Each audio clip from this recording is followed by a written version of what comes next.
Hello friends, good morning. तो चलिए आज फिजिक्स का बहुत ही जबरदस्त चीज लेकर आए हैं जो कि काफी इंपॉर्टेंट है, जो कि काफी बहुत ज्यादा वीवीआई क्वेश्चन है, यानी कि बहुत आज का जो पॉइंट है बहुत ही जबरदस्त है। तो चलिए आज का जो पॉइंट यानी कि जो क्लास आज का होगा बहुत ही जबरदस्त क्लास होगा। उसमें से हम लेकर आए हैं क्या क्या है। तो विद्युत चुंबकीय तरंगे की खोज करता कौन है और इसके तरंग दैर्ध्य की परिसर यानी कि और इसके आवर्ती परिसर, यह है तरंग दैर्ध्य परिसर, यह है आवर्ती परिसर किसमें, हटज में, और यह है उपयोगकर्ता यानी कि किस चीज में किसका उपयोग करते हैं। पहला क्या है, विद्युत चुंबकीय तरंग है, इसका खोज करता कौन है, तरंग दैर्ध्य परिसर इसका क्या है और इसका आवर्ती परिसर क्या है हटज में, और उपयोग इसका क्या क्या होता है। तो यानी कि बहुत ही इंपॉर्टेंट चीज है। यानी कि जो मेरा तरंग वाला चैप्टर चल रहा है, ये तरंग वाला एक क्लास और चलेगा, उसके बाद हम नेक्स्ट यानी कि जो चलेगा नेक्स्ट चैप्टर, तो चैप्टर पर हम बात करेंगे। तो चलिए सबसे पहला स्टार्ट करता है, कौन सा विद्युत चुंबकीय तरंग। पहला कौन सा है विद्युत चुंबकीय तरंग, तो पहला है गामा किरणें।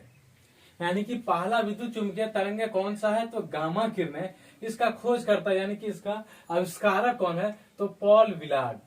कौन है, पॉल विलार्ड। यानी कि इसका आविष्कारक कौन है गामा किरणें का, तो पॉल विलार्ड। और तरंग दैर्ध्य में इसकी परिसर जो है 10⁻⁴ मीटर से 10⁻⁻10 मीटर तक।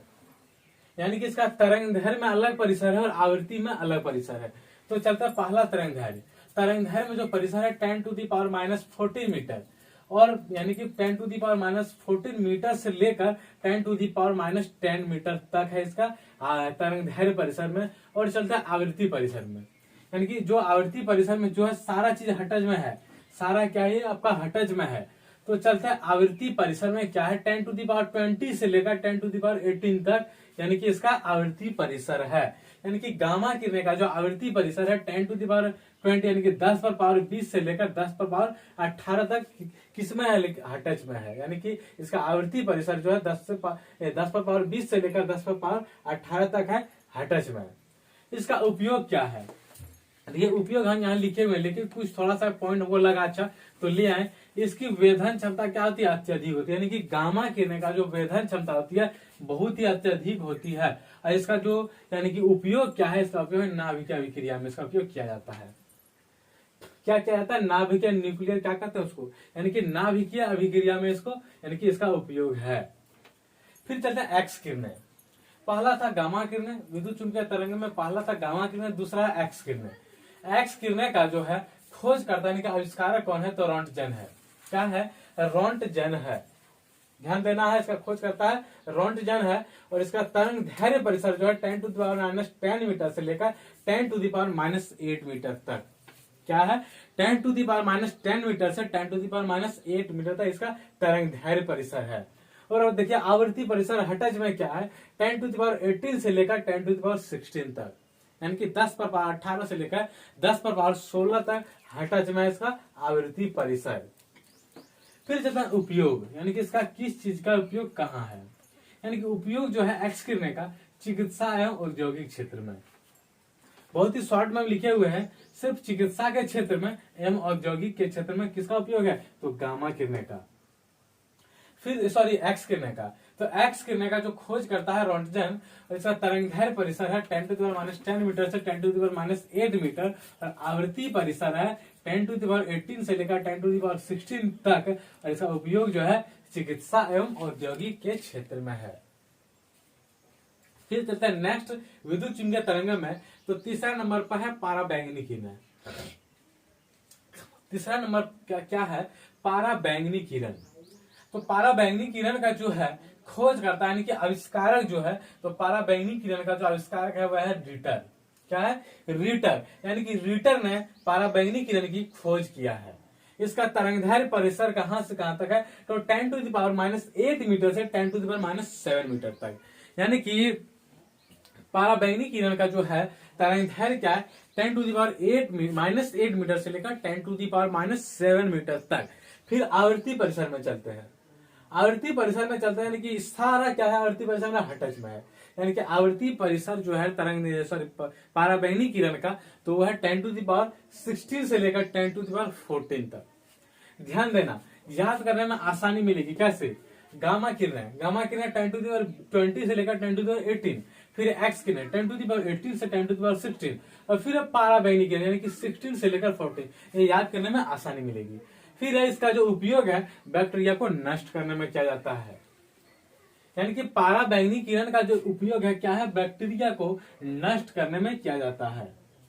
खोजकर्ता कौन है, पाराबैंगनी किरण का रिटर, और इसका तरंगदैर्घ्य परिसर है 10⁻8 मीटर से 10⁻7 मीटर तक, आवृत्ति परिसर है 10⁻16 से लेकर 10⁻14 तक। फिर है दृश्य विकिरण, चौथा नंबर। दृश्य विकिरण जो है इसका यानी कि खोजकर्ता कौन है, तो न्यूटन, जो काफी जाने माने कौन सा है, तो न्यूटन, यानी कि दृश्य विकिरण का जो खोज करता है वो है न्यूटन। तो न्यूटन ने खोज किया है दृश्य विकिरण का, इसका तरंगदैर्घ्य परिसर जो है 3.9 इंटू 10⁻⁷ मीटर से लेकर 7.8 इंटू 10⁻⁷ मीटर तक। यानी कि दृश्य विकिरण का जो खोज करता कौन है, तो न्यूटन। न्यूटन ने खोज किया दृश्य विकिरण का, और इसका तरंगदैर्घ्य जो परिसर है 3.9 इंटू 10⁻⁷ मीटर से लेकर 7.8 इंटू 10⁻⁷ मीटर तक। और इसका आवृत्ति परिसर क्या हो जाएगा, यानी कि पाराबैंगनी किरण के जस्ट बाद क्या हो जाएगा, 10⁻14 से लेकर 10⁻12 तक, यानी कि 10⁻14 से लेकर 10⁻12 तक आ जाता आवृत्ति परिसर किसका, तो दृश्य विकिरण का। फिर चलते हैं इसका उपयोग, हम नहीं लिखे, इसका उपयोग हम लिख देते हैं। तो इसका उपयोग जो होता है दृश्य यानी कि वस्तु को देखने में किया जाता है। इसका जो उपयोग है वस्तु को देखने में किया जाता है, यानी कि दृश्य विकिरण का जो उपयोग क्या है, इसका उपयोग है इसका यानी कि इसका उपयोग वस्तु को देखने में किया जाता है। फिर चलते हैं अवरक्त विकिरण। क्या है अवरक्त विकिरण, इसका जो खोज करता है हर्शेल, कौन है, हर्शेल है, यानी कि अवरक्त विकिरण का जो खोज करता है कौन है, हर्शेल है, और तरंगदैर्घ्य परिसर है 7.8 इंटू 10⁻⁷ मीटर से लेकर 10⁻³ मीटर तक है। यानी कि अवरक्त किरण का खोज करता कौन है, हर्शेल, और इसकी तरंगदैर्घ्य परिसर जो है 7.8 इंटू 10⁻⁷ मीटर से लेकर 10⁻³ मीटर तक। फिर चलता है आवृत्ति परिसर यानी कि हर्ट्ज में, तो इसका क्या हो जाता है 10⁻12 से लेकर 10⁻10 तक। वही क्या बोल रहे थे कि आवृत्ति परिसर आपको याद करने में बहुत ही आसानी होगी अगर इसको आप सीरियल वाइज याद करते हैं। जैसे हम लिखा है वैसे आप सीरियल वाइज चीज को याद करते हैं तो इस चीज को याद करने में आसानी मिलेगी। कैसे 10⁻20 से 10⁻18, 18 से 16, 16 से 14, 14 से 12 और 12 से 10 चला, यानी कि दो का अंतर चलते जा रहा है। तो अवरक्त विकिरण का जो है खोज करता हर्शेल, और तरंगदैर्घ्य परिसर है 7.8 इंटू 10⁻⁷ मीटर से लेकर 10⁻³ मीटर तक, और आवृत्ति परिसर जो है 10⁻12 से लेकर 10⁻10 तक। और इसका जो उपयोग होता है, इसका उपयोग क्या होता है, तो कुहरे में यानी कि कुहरे में फोटोग्राफी करने एवं रोगियों को सेकाई करने में किया जाता है। तो चलिए अवरक्त विकिरण के बाद चलते हैं लघु रेडियो तरंगे या फिर हर्ट्जियन तरंगे, यानी कि इसका जो खोज करता कौन है, हेनरिक हर्ट्ज। कौन है, हेनरिक हर्ट्ज। आज का तरंगदैर्घ्य परिसर जो हो जाता है 10⁻³ मीटर से लेकर 1 मीटर तक, यानी कि 10⁻³ मीटर से क्या हो जाता है 1, यानी कि 1 मीटर तक इसका तरंगदैर्घ्य परिसर होता है। फिर है आवृत्ति परिसर। आवृत्ति परिसर फिर आप आराम से कर सकते दो का अंतर लेके, तो क्या हो जाता है 10⁻10 से लेकर 10⁸ तक, यानी कि 10 से लेकर 10⁸ तक, यानी कि इसका क्या हो जाता है आवृत्ति परिसर हो जाता है। और इसका उपयोग जो है, इसका उपयोग हो जाता है रेडियो, टेलीविजन, टेलीफोन में होता है, यानी कि इसका उपयोग कहाँ कहाँ होता है, रेडियो, टेलीविजन और टेलीफोन में होता है। फिर चलता है नेक्स्ट, यानी कि दीर्घ रेडियो तरंगे। क्या है दीर्घ रेडियो तरंगे, इसका जो खोज करता हो जाता है कौन है, मार्कोनी, यानी कि दीर्घ रेडियो तरंगे का खोज करता हो जाता है मार्कोनी, और इसका तरंगदैर्घ्य परिसर जो है वो यानी कि 1 मीटर से लेकर 10⁻⁴ मीटर तक। देखिए पहले चला माइनस से धीरे धीरे, उसी तरह से माइनस से प्लस से फिर 1 मीटर से हो जाता है 10⁻⁴ यानी कि 10⁻⁴ मीटर तक, और आवृत्ति परिसर जो हो जाता है 10⁻6 से लेकर 10⁻⁴ तक, यानी कि 10⁻⁴ से 10⁻⁴ तक।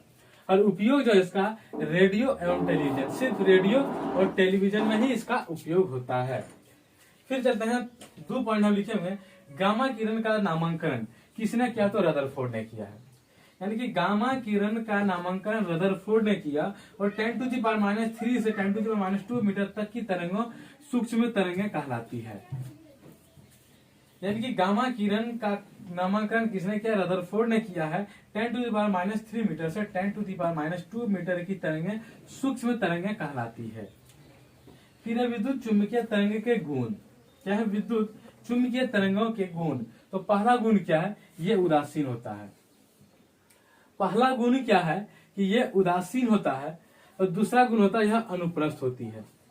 ध्यान देना है, विद्युत चुंबकीय तरंग के गुण। ये क्या है? पहला उदासीन होता है, दूसरा यह अनुप्रस्थ होती है, तीसरा है यह प्रकाश के वेग से गमन करती है। क्या है तीसरा?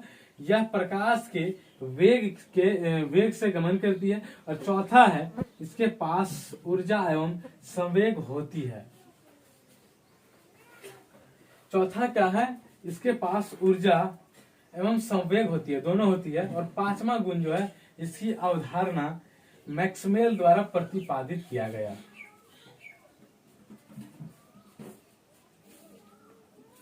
विद्युत चुंबकीय तरंग के पहला गुण क्या हो जाता है? ये उदासीन होते हैं, यह अनुप्रस्थ होती है और यह प्रकाश के वेग से गमन करती है। और क्या है? इसके पास ऊर्जा एवं संवेग होती है, दोनों होता है।